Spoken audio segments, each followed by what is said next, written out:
Recently, I went to this mental health retreat. At the time of learning about it, all my brain could process was that it was free to veterans and worth the trip because there would be no cost to me. I was so desperate to feel something other than the black hole trying to suck me into physical health depression.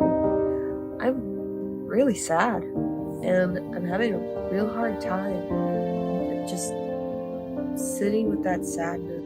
In a frantic manner, I spoke with the liaison about why I needed this trip so badly, but little to my awareness, there was no need to explain. I'd already been selected. There was no reason to petition or further advocate for myself in that moment. I couldn't comprehend. How was I this lucky? How did I stumble into this divine opportunity? Was my spirit crying out that loudly that God and the universe intervened?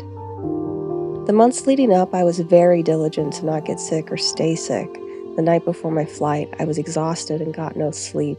A friend helped me pack, and at 3:30 a.m., she drove me to the airport with instructions on how to get wheelchair help in the terminals and not do anything that would exert me further. The limitations were written all over me, from the pain on my face to the exhaustion that barely made it possible to shift much in the seat. I was so weary, but so determined. And by miracle of God, everything went smoothly, getting me boarded and landed in North Carolina. Not knowing a soul who I was going to interact and live with for the next 6 days, we gradually collected and immediately connected, being goofy veterans who were scared of what's next. The thing I love the most about other veterans is our ability to build camaraderie quickly with one another and go into new things with a team mission attitude. Soon we were loaded up into the 15-passenger van with only the mid-May air to cool us and the humidity to remind us of the summer on the way. The black German Shepherd service dog named Kevin Costner cozied up to me, and soon we were besties. I fed him water from a bottle, hoping he wouldn't overheat, and then once I was drenched from all that ridiculousness, we took a nap.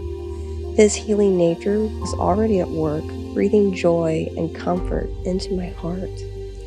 It quickly became apparent that others were more familiar with what this retreat would have in store. I did very little reading to know more beforehand because my bandwidth was just that low. All I knew was that it was going to offer respite, but words cannot compare or fully quantify the experience that I had. A vulnerability that I couldn't stop flowed out of me. The tears seemed endless in the beginning, and I began to feel like all I was a puddle of emotions, and it's no wonder since we did exercise after exercise of getting to the root of painful matters. We sat around the fire pit, watching the hurtful words spoken to us get melted away into oblivion. We walked with the horses and were nurtured with equine therapy.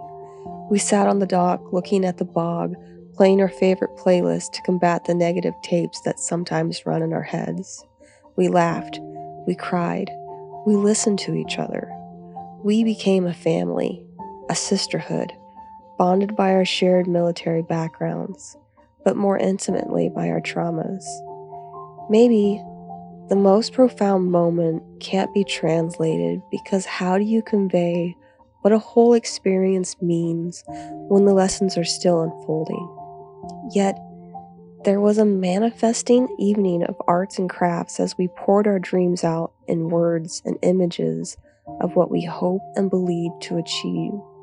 While we released the visions of our hearts to the night sky in the forms of lanterns, we gained an intimate insight to what our friendships had created and what our futures would be meant for.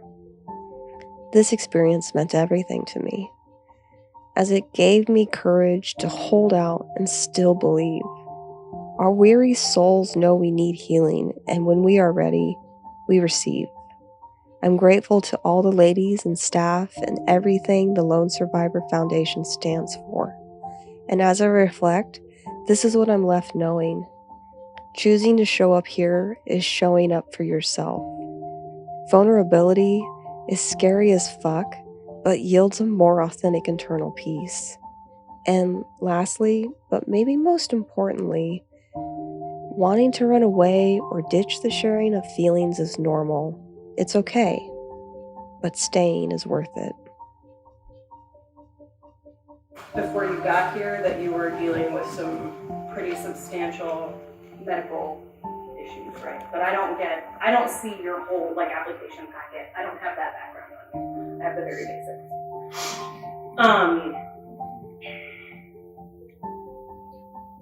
In the past, I've had women with substantial medical issues that nothing that holds a candle to what you're dealing with right now, who have been so fucking angry when I picked them up at the airport that I had to step away and take a break because I knew that my reaction was not going to serve them. And honestly, the most anxiety-producing part of this entire experience is the airport pickup for me, right? Because you just never know, and I'm pissed when I'm, coming out of an airport, so it's always a thing.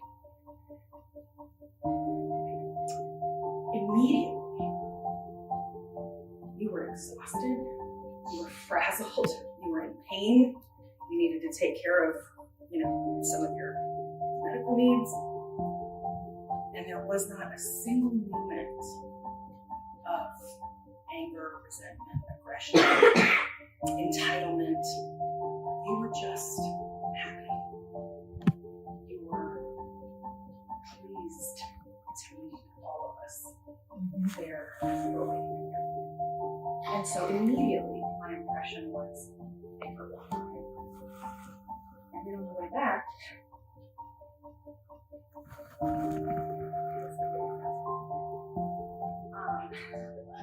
not you guys, but you. Sorry. I'm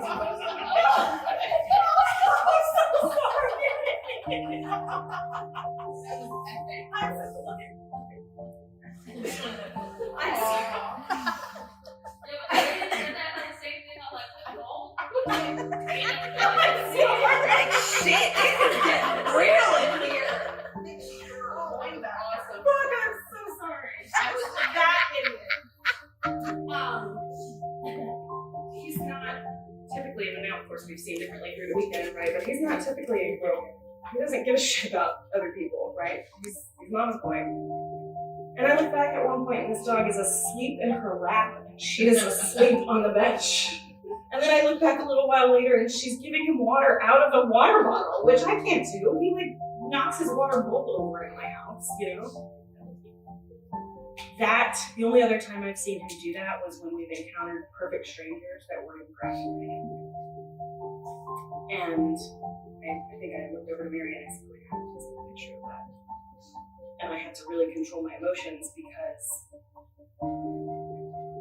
seeing him react to you in that way was evidence to me that there was so much more depth to your pain than I could have grasped, right?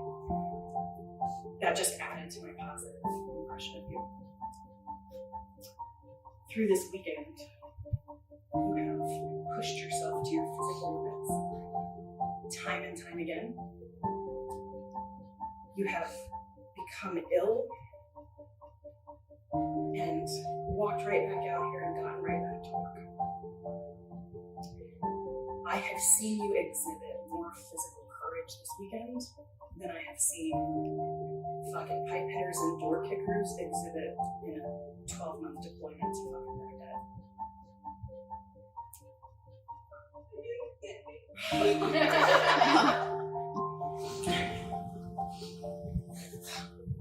Your situation is deeply complex.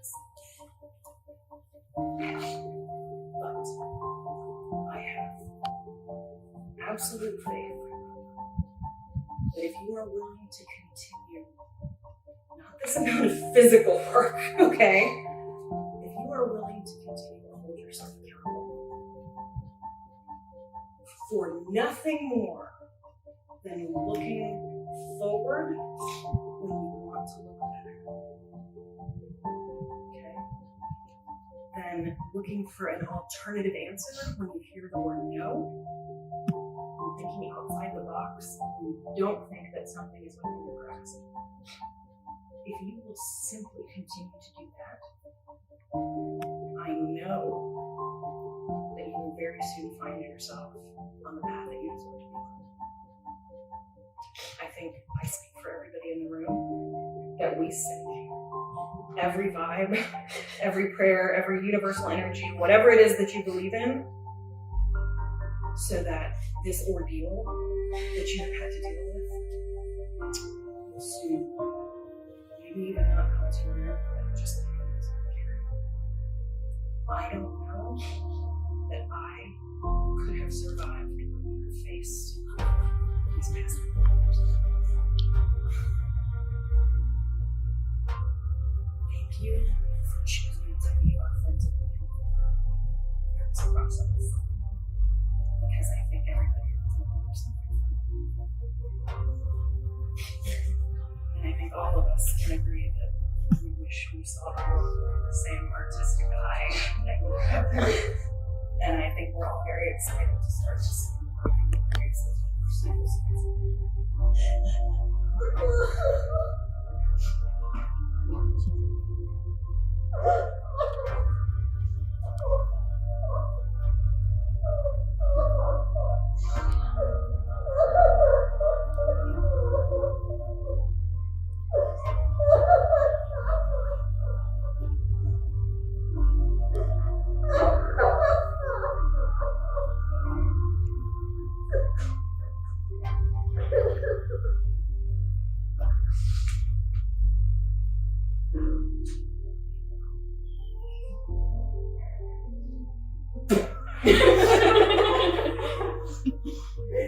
Evan, you're needed. No, over there. He's like, in all fairness.